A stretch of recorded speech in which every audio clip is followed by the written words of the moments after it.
Hello, my name is Myra. Welcome back to my channel. So I hadn't filmed in quite a while and I don't want to be a Debbie Downer, so I'm not going to go on and on and on about why. But to summarize quickly, I live in the US, I live in California, and also a lot of personal, really heavy things have been going on in my life.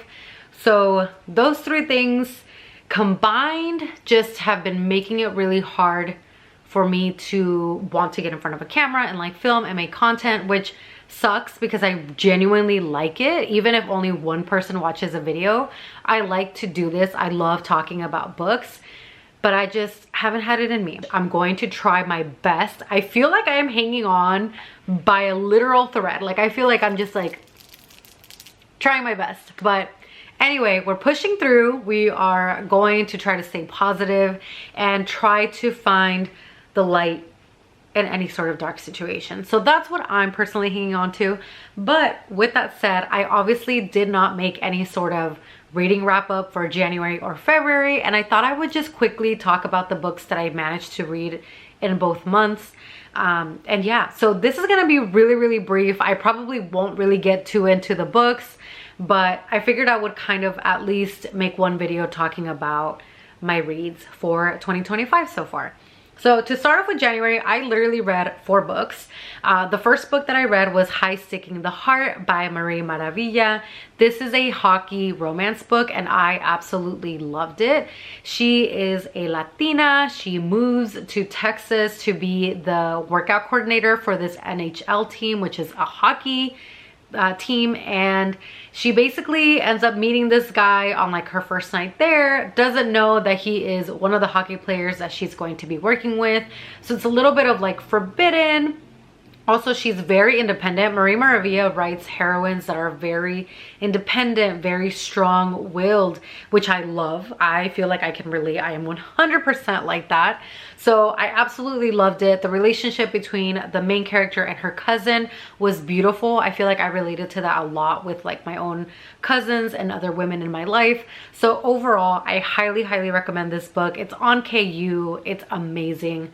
I recommend it. And also, if you like to work out, not that you have to, I really enjoyed seeing those aspects in there about like hip thrusts and squats and stuff like that, because I am someone that enjoys working out. So seeing that sprinkled into the book, I feel like it kind of made it more believable. Like, yes, this is fiction, but it made me relate a little bit more to the FMC. So that was another plus in my book.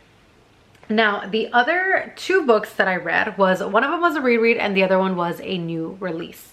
Now, the reread that I am talking about is Iron Flame by Rebecca Yarros. Now, I actually listened to the book this time and also read it, which I guess is called immersive reading. I think that's the term that everybody's throwing around.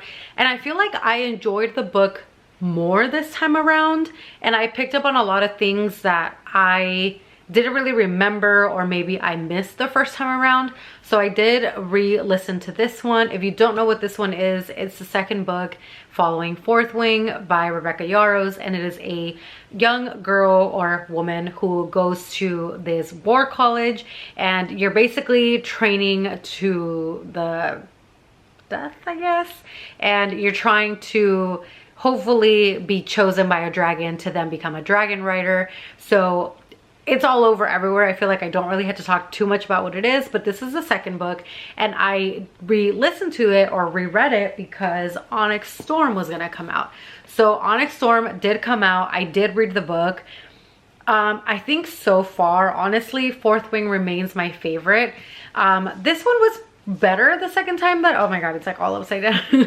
This one was better the second time around, but this one, I feel like a lot happened, but yet not a lot happened. And I don't know if that makes sense, but it's like I was reading it and I finished it, I think, in like 2 or 3 days. But I was like, okay, like there's a lot of words in here, there's a lot of writing in here, but like what is actually happening? So I was a little bit let down personally. I saw that some people loved it and they were obsessed. For me, I mean, I'm definitely going to continue the series, but I don't know. I wanted a lot more to happen in this book and not enough happened. So I don't know, maybe that's just me, and maybe the second time that I read the book it'll be better, but as of now, this was just okay, but I wanted more. I think that's a good enough summary, right? And then the very last book that I read was actually for my Bookborn Bebecitas book club, which is actually a Latina book club that I am a part of. And that was Blood of Hercules by Jasmine Moss. I think it's Moss. Not 100% sure, but I genuinely enjoyed that book. I am someone that really likes not mythical creatures, but like I loved learning about like the gods when it came to, I think it was like 5th or 6th grade in elementary school, and they're teaching you about like Zeus and Athena and I loved it. I remember I was like absolutely fascinated by it, and Greek mythology, that's what I was trying to say. So this one is basically a loose retelling of Hercules, except that Hercules is a girl. And it's not a spoiler, it's literally on the Goodreads description for this book, but I don't think I had read it, or maybe I had and I had forgotten. So when I read it, I was like, oh, that's right. The story is a little bit dark though. Like I would definitely say check your triggers, but there is gonna be more books that come out. So I think the second book is coming out later this year, if I'm not mistaken. So I will definitely be reading that second book when it comes out. But overall, really enjoyed it. Again, a lot darker and kind of twisted than I thought, but I enjoyed the book overall. On to February. Those were the 4 books that I read in January. Those were the only books that I was able to do in January. Now, February started on a really high note. I actually got an arc for a novella that is opening up this whole new world for this author, and that is called Nevermore by Jade Hernandez. And this book is, I don't know, I was like, dude, this is just a novella, and like it was so beautiful. So first of all, these 2 characters are in Mexico. She is the daughter of this politician, and she is a ballerina. She's really into dance. That's what she wants to do. And he is from like the total opposite. He is actually also the son of a very powerful man, except that this man is a drug dealer. So again, very, very opposite. These 2 randomly meet at a party and they just instantly connect. The way that Jade Hernandez wrote the way that these 2 met was absolutely beautiful. I believed it. They threw the term in there about almas gemelas, which is soulmates. I'm actually kind of getting the chills. The way that Jade Hernandez wrote it, even though again, it was a novella, but she wrote it so believable that I was like, yes, they are meant to be. Like I 100% am getting behind this. Like I believe you, Jade. You don't have to tell me anything else. Like, yes, these 2 are meant to be. Obviously, he's a bad boy, you can say. She's a little bit more of like daddy's princess, but these 2 just fall head over heels with each other, and they will not accept anyone trying to tear them apart. They refuse to be torn apart. There's a lot of drama that goes in here. I would still check triggers because his past specifically is a lot more violent than hers was, but there are things that happen in the book to both characters that I would definitely say check your triggers. But this being an arc and being a novella, that I'm just like, dude, like what's next? So I am so excited to get into this series, and I would highly recommend it, especially if you like kind of like mafia cartel type of romance. I think that you would really enjoy it. And the fact that it was, you know, it took place in Mexico, these are 2 Mexican characters, I was like, hello, Mexican power. I loved it. I loved it. And I highly recommend it. The next book that I read was The Moon and His Tides by Gianna Darling. This also was another arc that I got, and this was a very interesting and very different type of book than I had read in a long time. So in this one, you have this young man. He is a super good looking young man, and he is really into acting. He loves acting, but of course he's trying to like make a break into it. And if anyone has any experience with like the art world and like acting and stuff like that, it's pretty hard to get a foot in the door, but he's trying his best. But in the meantime, he still needs to pay his bills and he needs to be fed. So he is actually a driver for this company that works with really high class clientele, and he actually ends up being assigned to become the driver for the wife of this actor that he really has truly admired for his whole life. It's one of the reasons why he himself acts, and he ends up becoming fascinated with the wife. There is an age gap. It's a reverse age gap. He's younger than her. She, I want to say, is maybe 30, maybe late 20s, and he is, I want to say, 18. And he's driving her around. He's extremely fascinated by her, very attracted to her. And there's a lot of like little things that happen, and it's like, are they going to, are they not? But then like she's married, and she's also married to like his idol. But then there's a little plot twist where they actually both decide to invite him into their marriage, and things just get better from there. This book was hot, made me think a lot about just the type of person that you want to be. He is someone, the main character, he's someone that's very positive, very warm, very like outgoing. And I don't know, I actually like, I really liked him, which is why a lot of the times too, with a lot of things that happen in the book, especially with the way that this book ended, which, spoiler alert, there will be more books, I was like, how dare you do this to him? That's all I'm gonna say. I'm not gonna spoil anything, but if you've listened to the Taylor Swift song about Right Where You Left Me, that's exactly what I pictured. That is a perfect song to add to the playlist for this book. I don't know. I wanted to jump into the book and literally give him a hug and beat everybody up that was messing with this man. Anyway, not gonna keep going. It's a great book. Check it out. Sinners Anonymous by Sam Sketcher. This is the very first book that I read by this author, and overall was not disappointed. This is a mafia romance book. This is actually a special edition. The actual cover, I think, is like this, although this is also the special edition. But it basically has to do with this young girl who is engaged to this really old mafia dude, and she is this hot young girl, and basically everybody in this old man's family just thinks like, oh, she's just a gold digger because she's young. Why else would she be with this like old ugly man? And there's a lot of reasons behind it. There's a lot of things, and you find out as you read the book as to why she even made that deal to be engaged to him. Except he is horrible. He is a horrible human being, treats her horribly. And one day when his nephew comes to visit, he kind of has this fascination with her. But of course, he is powerful himself. He's actually the head also of the mafia in like a different territory. But this is his uncle. This is his uncle's fiance. But at the same time, he just can't help but be absolutely intrigued and obsessed with her.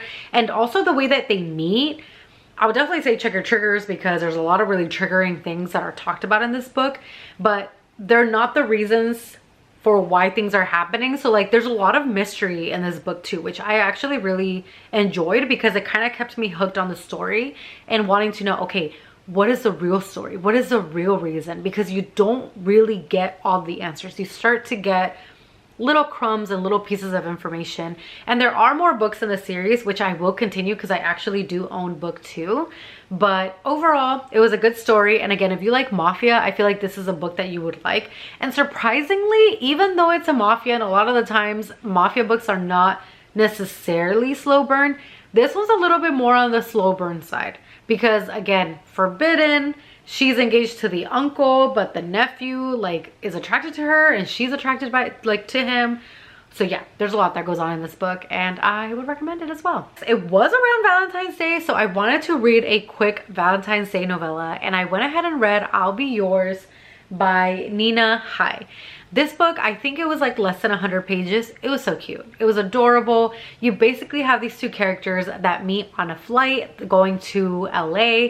She is a lawyer. He is a private chef. And their connection, again, even though it was a novella, it was like short and sweet.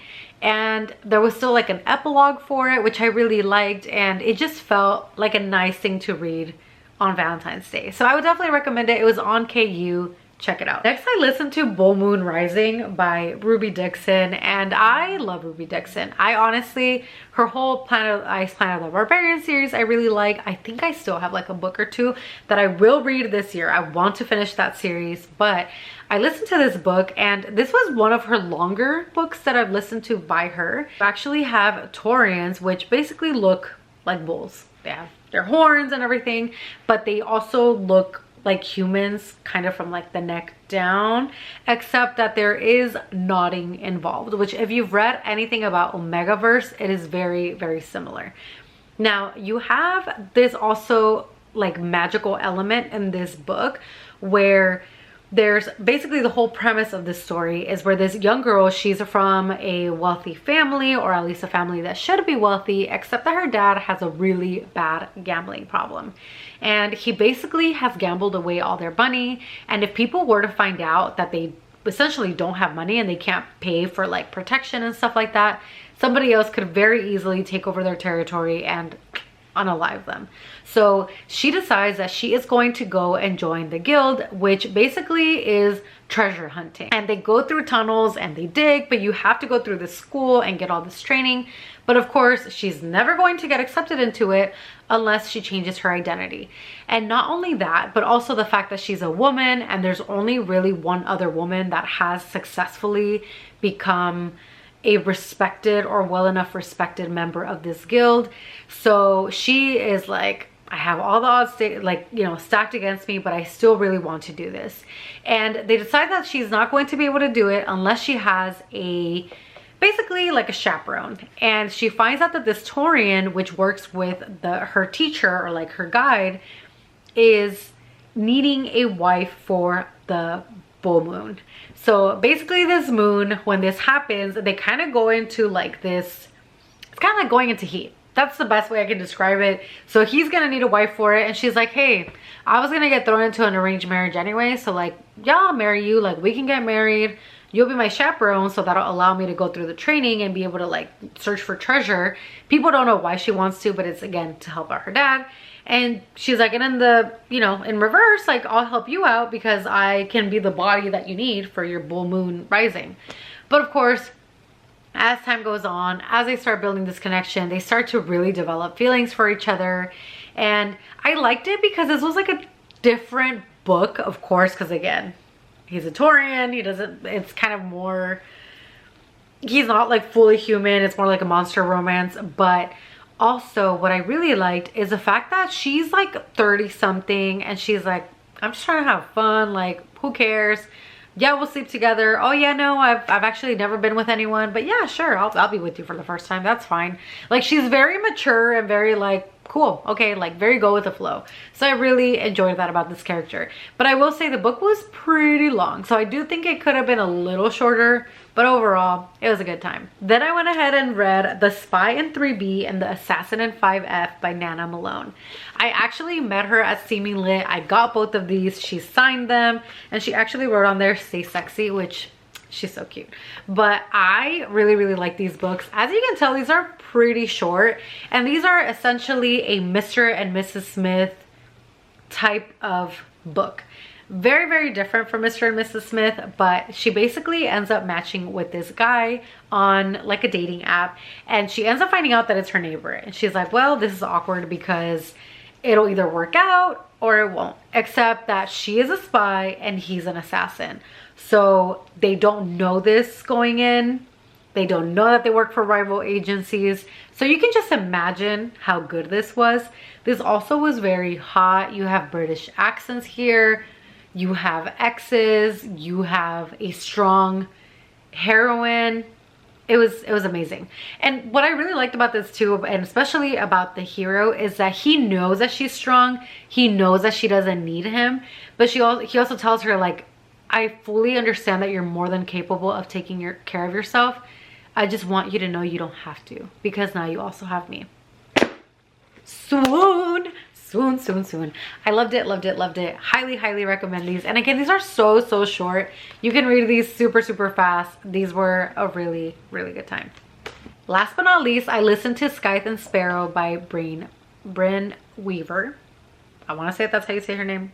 Am I saying it wrong? Hopefully not. But this is the third book in her trilogy, and I liked it. I found it interesting. It was still a good time. I feel like her books, especially her narrators, they do such a great job. So her audiobooks I 1000% recommend.